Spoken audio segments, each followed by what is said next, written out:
fashion was so much easier back in the day, before direct to consumer. The only direct to consumer was if you actually had a brick and mortar store. That was your direct to consumer. But back then, everybody would sell to stores. So when I had my repping agency times two, which I had for 10 years, from 1989 to 1999, we represented fashion brands, and we were the liaison between the brand and the retail store. So we had all the relationships with the Nordstroms and the Saks and Barney's back in the day, and just all the trendy stores, department stores, boutiques. And basically a line would, you would create a line and you would give it to a showroom. Essentially, I mean, you could do it on your own, but it was better to give it to a showroom because the showroom already had the relationships. So I know that there's definitely a movement back to wholesale, and it's interesting because I think a lot of brands that emerged, on the internet only over the last, 10 plus years, really don't know the wholesale game. And it's a whole thing that, it's a B2B, business. And you have to know how to deal with buyers and how to, kind of conform to the way they want you to ship. And there's certain, shipping rules and guidelines and this, that, and the other thing. And it's really, I mean, anybody who really doesn't know could be like a deer in the headlights. But back in the day, to my point that I was making earlier, though, back in the day, it was like if you gave your line to a showroom, they would do the deals for you. They would get the buyers in, they would position your brand, they would get you into the right doors, if you were in a reputable showroom, like mine, like times two. But and then you would then you would have to ship it.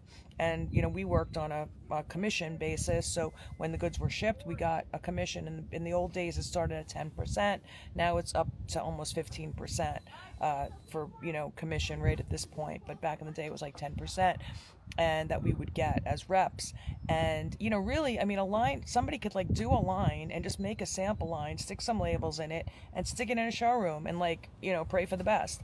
And that was really, there was minimal investment in that, except to produce your sample line, which is really nominal. You're not producing any type of inventory, and you're really seeing if the buyers, that was kind of your validation, because then we would show it to the buyers, and the buyers would give reaction. A lot of buyers didn't want to buy the first season. They wanted to see how a brand developed over time, maybe one season to the next. They don't want to buy. But then other brands, if they thought your stuff was cool, they buy it the first season. But it was minimal investment, and the only time that you had to invest is when you actually had orders.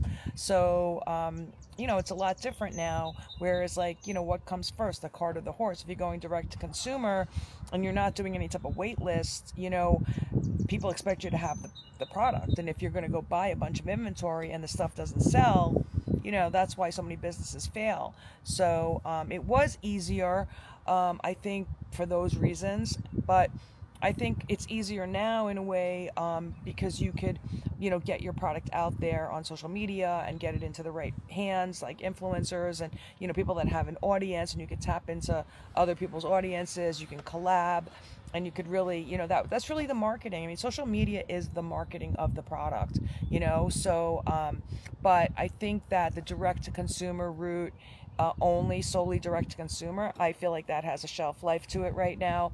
A lot of brands are going back to wholesale. A lot of brands are recognizing that by the time they pay for ads and, Facebook, performance marketing, the customer acquisition costs are very high, especially with iOS changes back in the day where they can't track customers anymore. So that's changed a lot. And, you used to be able to put $1 in the register and get $4 back. That's not happening. So a lot of people are looking to, and there are some brands that have actually done the math, and they figured that it's like on par. It's almost like the same price, whether they're selling wholesale or they're selling direct to consumer, because you think of all the customer acquisition costs and everything. Wholesale, obviously your selling price is lower than what you're retailing it for, but as I said, some brands have done the math and it's almost on par.